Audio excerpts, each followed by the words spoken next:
Hello student, class 10 science में आज हम लोग फिजिक्स वाले भाग में प्रकाश के परावर्तन का अध्ययन करेंगे। प्रकाश के परावर्तन में परावर्तन की क्रिया क्या होती है, प्रकाश क्या होता है, इसके बारे में पिछले क्लास में चर्चा हुई है। परावर्तन के नियम भी बताए गए।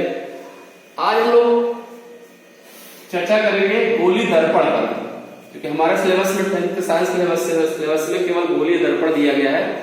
तो सबसे पहले आता है दर्पण होता क्या है। दर्पण क्या है? दर्पण किसी कांच के प्लेट को लेकर के यदि उस प्लेट के एक तरफ रेड ऑक्साइड का पेंट कर दिया जाए और पारे की कलई कर दी जाए, अर्थात पारे की पतली चादर चढ़ा दी जाए, तो इस व्यवस्था को, इस संरचना से जो प्राप्त होता है उसको कहा जाता है दर्पण।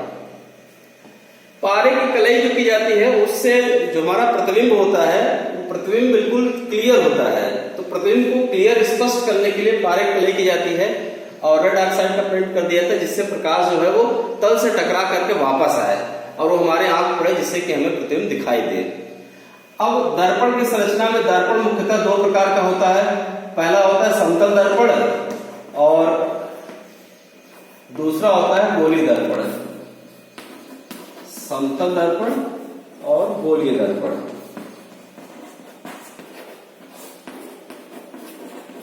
समतल दर्पण क्या होता है?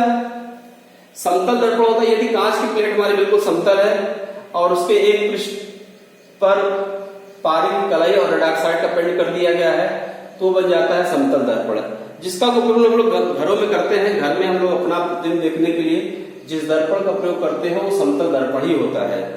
दूसरा होता है गोलीय दर्पण। तो हम लोगों का टॉपिक है आज का गोलीय दर्पण। तो गोलीय दर्पण क्या होता है? यदि कांच का कोई खोखला गोला लिया जाए, इस प्रकार से ये कांच का एक खोखला गोला हो गया, इस गोले से एक तरफ का एक पृष्ठ काट लिया जाए, ये जो कटा हुआ भाग है इस प्रकार से प्राप्त होगा। यदि इस भाग के किसी एक तरफ पारे की कलई और रेड ऑक्साइड का पेंट कर दिया जाए, किसी भी तरफ, दोनों में से किसी भी तरफ पारे की कलई की जाए और रेड ऑक्साइड का पेंट कर दिया जाए, तो ये संरचना बनेगी, वो कहलाएगी गोलीय दर्पण। जैसे यहां पर यदि हम इस पृष्ठ पर इस प्रकार से पॉलिश कर दिए, पारे की कलई ये भी है, पारे की पतली चादर चढ़ाया गया, उसके ऊपर रेड ऑक्साइड का पेंट कर दिया गया, तो ये एक दर्पण बन गया। इस दर्पण को कहा जाता है गोलीय दर्पण। और ये गोलीय दर्पण का एक प्रकार हुआ। दूसरा प्रकार है यदि दर्पण को इस प्रकार से काटा गया हो, भाग ये लिया जाए और पॉलिश जो है वो अंदर की पृष्ठ तरफ की जाए, ये इस प्रकार से पॉलिश हुए, तो दोनों ही दर्पण एक कांच के खोखले गोले से काटकर बनाए गए हैं। अंतर दोनों में यह है कि यहां पर पॉलिश जो है वो उभरे हुए तल पर की गई है और यहां पर जो पॉलिश की गई है वो दबे हुए तल पर की गई है। दूसरा तल जो शेष बच रहा है, जैसे यहां पर उभरा हुआ तल पॉलिश किया हुआ है, दबा हुआ तल शेष है, यहां पर दबे हुए तल को पॉलिश किया गया हुआ है और उभरा हुआ तल शेष है। तो जो शेष तल होता है वही तल प्रकाश का परावर्तन करता है। तो इसमें दबे हुए तल द्वारा प्रकाश का परावर्तन हो रहा है, ये कहलाता है अवतल दर्पण। और यहां पर उभरे हुए तल के द्वारा प्रकाश के परावर्तन की क्रिया हो रही है, ये कहलाता है उत्तल दर्पण। उत्तल दर्पण। तो इस प्रकार से गोलीय दर्पण दो प्रकार का हुआ, अवतल दर्पण और उत्तल दर्पण। दोनों की संरचना में अंतर क्या है? अवतल दर्पण में दबे हुए तल के द्वारा प्रकाश का परावर्तन होता है, जबकि उभरा हुआ तल पॉलिश किया हुआ होता है। उत्तल दर्पण में उभरे हुए तल के द्वारा प्रकाश का परावर्तन होता है, जबकि दबे हुए तल को पॉलिश किया जाता है। तो इस प्रकार से गोलीय दर्पण की जो संरचना बनी वो दो भागों में प्राप्त हुई, अवतल दर्पण और उत्तल दर्पण। अब इससे संबंधित कुछ और परिभाषाएं, जैसे दर्पण की जो भी लंबाई होती है, ये परिभाषाएं दोनों दर्पण के लिए कॉमन होती है, चाहे उत्तल दर्पण हो और अवतल दर्पण हो, दोनों के लिए सेम। जैसे हम एग्जांपल अवतल दर्पण के द्वारा ही प्रदर्शित करते हैं, तो ये एक अवतल दर्पण हो गया। इस दर्पण का जो परावर्तक पृष्ठ होता है, जैसे यहां से यहां तक ये परावर्तक पृष्ठ है। इस परावर्तक पृष्ठ को M1 M2 से प्रदर्शित किया जाता है और इसे कहा जाता है दर्पण का द्वारक। तो जितने भाग या जितनी लंबाई तक प्रकाश का परावर्तन होता है, दर्पण की वह लंबाई जिसके द्वारा परावर्तन की घटना होती है या परावर्तन की क्रिया होती है, उस लंबाई को या उस भाग को कहते हैं दर्पण का द्वारक। ठीक। अब ये दर्पण जिस गोले से काट करके बना है, उस गोले का केंद्र, जैसे ये गोला लिया गया, इस गोले से इसको काट कर बनाया गया, तो इस गोले का केंद्र जो कि यहां कहीं आएगा वो केंद्र कहलाएगा वक्रता केंद्र। तो इस पॉइंट को कहा जाता है वक्रता केंद्र। ये वक्रता केंद्र क्या हुआ? हमारा दर्पण जिस गोले से काट कर बना हुआ है, उस गोले का केंद्र दर्पण के लिए वक्रता केंद्र कहलाता है।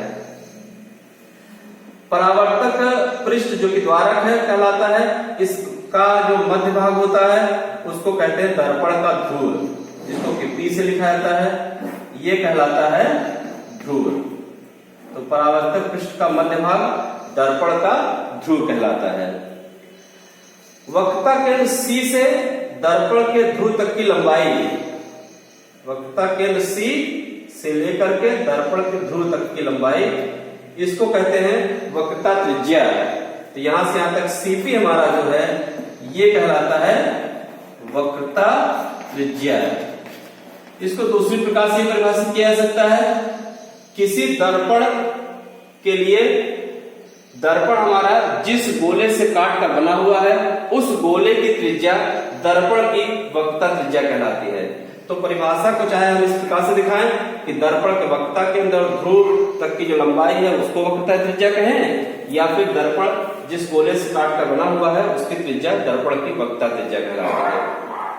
अब इस वक्रता त्रिज्या को अगर आगे बढ़ाते हैं, C से P को मिलाने वाली रेखा, C से P को मिलाने वाली रेखा वो चाहे इधर खींची जाए या इधर खींची जाए, तो C से P को मिलाने वाली रेखा ये हमारी कहलाती है मुख्य अक्ष। मुख्य अक्ष प्रिंसिपल एक्सिस है ये, CP से इसको भी डिनोट किया जाएगा, और सिर्फ CP जो खंड होगा उसको कहेंगे वक्रता केंद्र। C से P को मिलाने वाली रेखा ये कहलाएगी दर्पण का मुख्य अक्ष। यदि कोई प्रकाश किरण मुख्य अक्ष के समांतर चलती है, एक प्रकाश किरण ये लिया गया जो कि मुख्य अक्ष के समांतर चल रही है, जो भी प्रकाश किरण मुख्य अक्ष के समांतर चलती है वो दर्पण से परावर्तन के पश्चात जिस बिंदु से होकर जाएगी वह बिंदु कहलाएगा फोकस या मुख्य फोकस।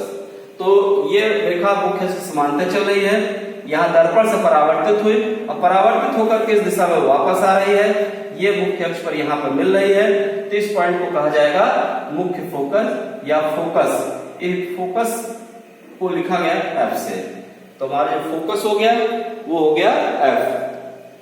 अब दर्पण के ध्रुव से मुख्य फोकस तक की जो लंबाई है, P से F तक की जो लंबाई है, जो कि दर्पण के ध्रुव और फोकस के बीच की लंबाई है, इसको कहते हैं फोकस दूरी। तो PF जो कि ध्रुव से नापा जाएगा, PF को कहा जाएगा फोकस दूरी।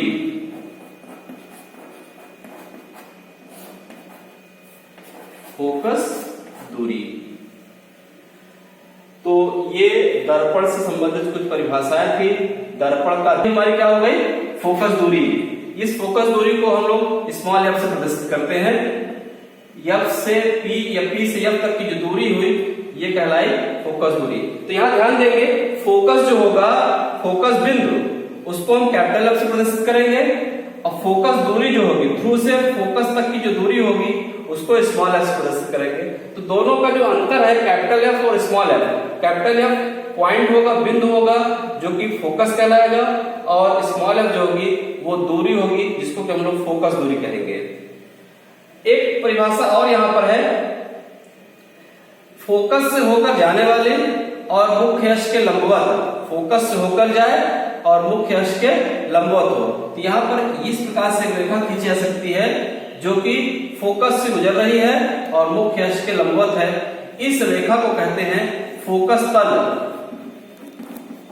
ये कहलाता है फोकस तल। तो ये जो रेखा है फोकस होकर जा रही है और मुख्य अक्ष के लंबवत है।